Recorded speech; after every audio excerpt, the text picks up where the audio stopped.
दोस्तों, आज हम बात करेंगे हिमालय के सोने के बारे में। ऊंचे ऊंचे पहाड़ों में जहां पेड़ भी नहीं उगते, वहां एक अजीब और कीमती पौधा पाया जाता है। इसका नाम है यारसा गुम्बा। तिब्बती भाषा में इसका मतलब होता है गर्मियों में घास, सर्दियों में कीड़ा। हिंदी में इसे कीड़ा जड़ी भी कहते हैं। लेकिन दोस्तों, यारसा गुम्बा असल में पौधा नहीं है। यह एक फंगस है जो कीड़ों पर उगता है। चीन में यारसा गुम्बा को बहुत कीमती माना जाता है।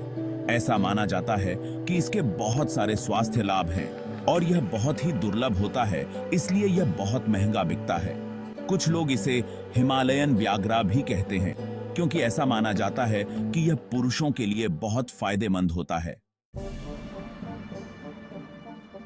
यारसा गुम्बा का जीवन चक्र बहुत ही अजीब और गरीब है। इसकी शुरुआत होती है एक पतंगे से, जिसे घोस्ट मोथ कहते हैं। यह पतंगा अपनी अंडे ऊंचे ऊंचे मैदानों की मिट्टी में देता है। इन अंडों से लार्वा निकलते हैं जो जमीन में घुस जाते हैं और पौधों की जड़ों को खाते हैं। पतझड़ में एक खास तरह का फंगस इन लार्वा को संक्रमित कर देता है जब यह जमीन के अंदर होते हैं। यह फंगस लार्वा के शरीर के अंदर बढ़ता रहता है और धीरे धीरे उसे खा जाता है और आखिरकार उसे मार देता है। बसंत ऋतु तक लार्वा के सिर से एक छोटा सा मशरूम जैसा निकल आता है जो मिट्टी से बाहर निकलता है। मरे हुए लार्वा और फंगस के इस मेल को ही यारसा गुम्बा कहा जाता है। यारसा गुम्बा हिमालय के ऊंचे ऊंचे मैदानों में पाया जाता है, जो समुद्र तल से 10,000 फीट से ज्यादा ऊंचाई पर होते हैं। यह नेपाल, भूटान, भारत और तिब्बत में पाया जाता है।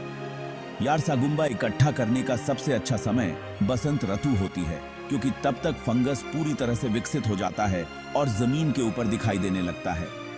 यारसा गुम्बा इकट्ठा करना बहुत ही मुश्किल और खतरनाक काम है। यारसा गुम्बा इकट्ठा करने वाले लोग, जो ज्यादातर स्थानीय ग्रामीण होते हैं, उन्हें बहुत दूर दराज के इलाकों में जाना पड़ता है और घास और पत्थरों के बीच इस छोटे से फंगस को ढूंढना पड़ता है। ऊंचाई, पतली हवा और अप्रत्याशित मौसम इसे एक चुनौतीपूर्ण काम बना देते हैं। यारसा गुम्बा का इस्तेमाल सदियों से पारंपरिक चीनी और तिब्बती दवाओं में किया जाता रहा है। ऐसा माना जाता है कि यह एनर्जी बढ़ाता है, इम्यूनिटी बढ़ाता है और अस्थमा से लेकर कैंसर तक कई तरह की बीमारियों को ठीक करता है। हाल ही में यारसा गुम्बा को पश्चिमी देशों में एक प्राकृतिक शक्तिवर्धक के रूप में लोकप्रियता मिली है। यारसा गुम्बा पर वैज्ञानिक शोध चल रहे हैं और कुछ अध्ययनों से पता चला है कि इसमें औषधीय गुण हो सकते हैं। हालांकि इन निष्कर्षों की पुष्टि करने और मनुष्यों द्वारा उपयोग के लिए यारसा गुम्बा की सुरक्षा और प्रभावशीलता का निर्धारण करने के लिए और अधिक शोध की आवश्यकता है। यारसा गुम्बा की बहुत ज्यादा मांग है और यह बहुत ही सीमित मात्रा में पाया जाता है, इसलिए यह दुनिया के सबसे महंगे प्राकृतिक उत्पादों में से एक है। इसकी ऊंची कीमत के कारण इसे अक्सर हिमालयन गोल्ड भी कहा जाता है। कुछ बाजारों में यारसा गुम्बा सोने से भी ज्यादा कीमत पर बिकता है।